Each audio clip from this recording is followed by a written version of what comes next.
because the popular songs to be played at funerals have been unveiled, and it's a fairly diverse mix. The number one spot goes to Time to Say Goodbye by Andrea Bocelli and Sarah Brightman, but new requests for funerals include tracks by Beyonce, 50 Cent, Ed Sheeran and Stormzy, so suggesting evolving musical choices for future funeral charts. Well, we are joined on BBC Radio Wiltshire now by opera singer Russell Watson, who's released a number of songs in the charts. He's sung for the Queen, and he joins us to talk today about funeral songs. A very good afternoon to you, Russell. Good afternoon. How are you? I'm good, Russell. Thank you for joining us. Before we get to the nitty-gritty about these funeral songs that have been released today, you have the most remarkable story to share about one of your relatives who requested a special song for their funeral. Yeah, well, to be fair, it wasn't one of my relatives. It was a lady called Victoria who'd been my secretary for me for, I think this is the one you're referring to. Yeah. She was my secretary for 10 years, and her grandmother sadly passed away. She went to the funeral. A couple of days later, she was back in work, and I said to her, how did it go? Was it a good send-off for your grandmother? And she said, yes. She said it was really, everybody felt, there was a sense of, it was quite morose and it was very sad and everybody was upset. She said grandmother had a wicked sense of humour, though. So she said, so at the end, the sombre atmosphere was kind of broken as grandmother went through the curtains into the creme. She'd secretly asked for Ding Dong the Witch is Dead to be played as she was going out of the funeral parlour. And I just thought that was hilarious. She said everybody fell on the floor, was screeching with laughter. And she said, and it kind of left that enduring memory in the forefront of everybody's mind for, weeks, probably the rest of their lives. Just a hilarious moment and totally lightening the atmosphere of the whole affair. Oh, absolutely fantastic. I'm definitely putting that on my list. My children will be delighted if everybody joins in with Ding Dong the Witch is Dead. Have you chosen the music for your funeral? I mean, it's a bit of a grim thing to do, Russell, but have you given it any thought? It is, and I have given it thought. And the reason that I think I've given it thought is because, obviously, with my medical history, I'm sure you may be aware of it or not, but with my medical history, I kind of looked down the barrel of death, and I've looked my mortality right in the eye, and as a result of that, I have found myself discussing the difficult subject of death with not just friends, but also family and even my children. And coincidentally, I know somebody there is a care worker. My daughter is also a care worker, and she works in the dementia ward at the facility that she's at. We talk because of that. She's seen, she has experienced death, and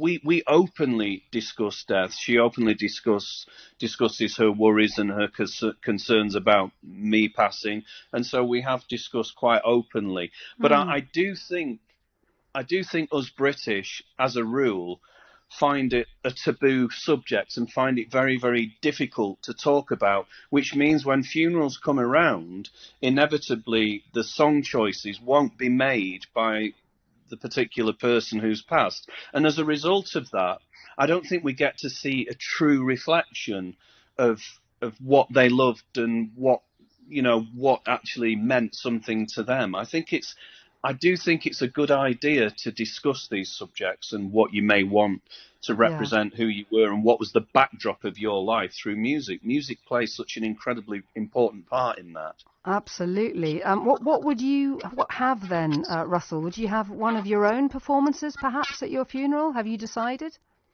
I definitely would not have one of my own performances.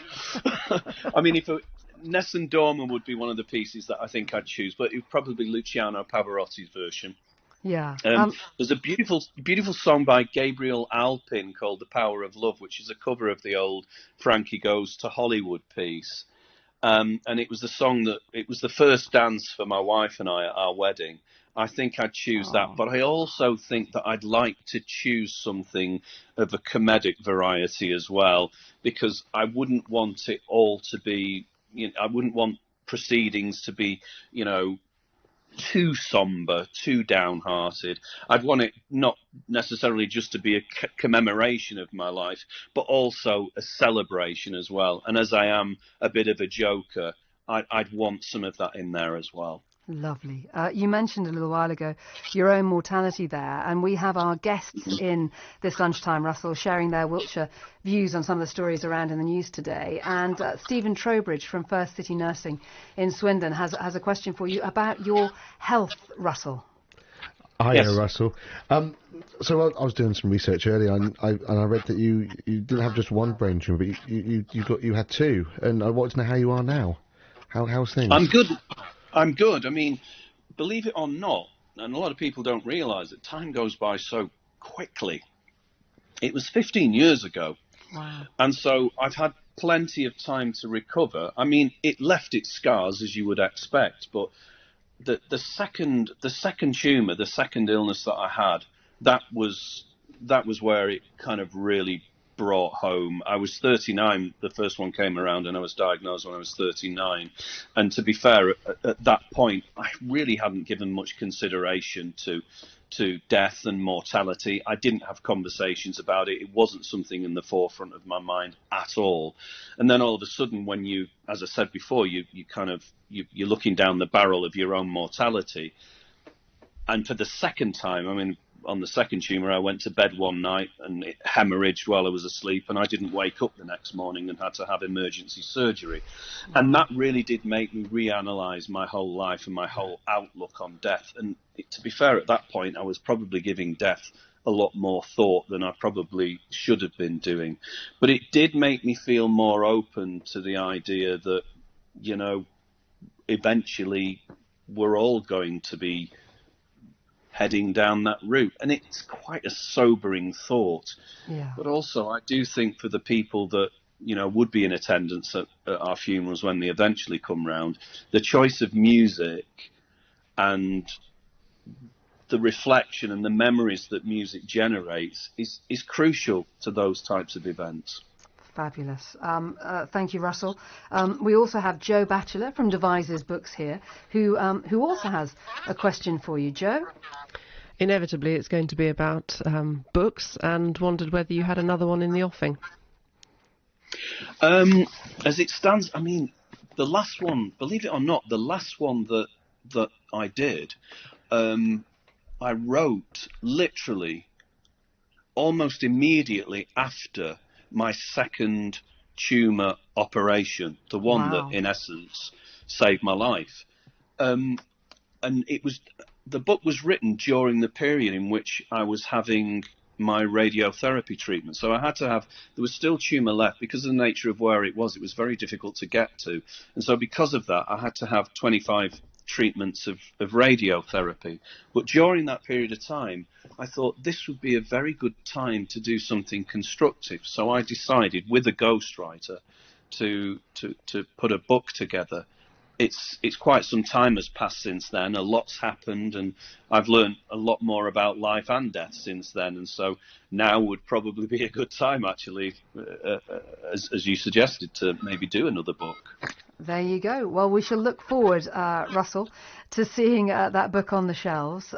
Just before I let you go, what do you make of this list that's out today of the top most popular funeral songs? Eric Idle's still there at number 4 with Always Look on the Bright Side of Life. It's not a bad list, I is mean, it? It's not a bad list, but it's interesting to see how many people have gone for that song. Because, I mean, it is quite it's not one that you would expect to see on the list, but it's right up there.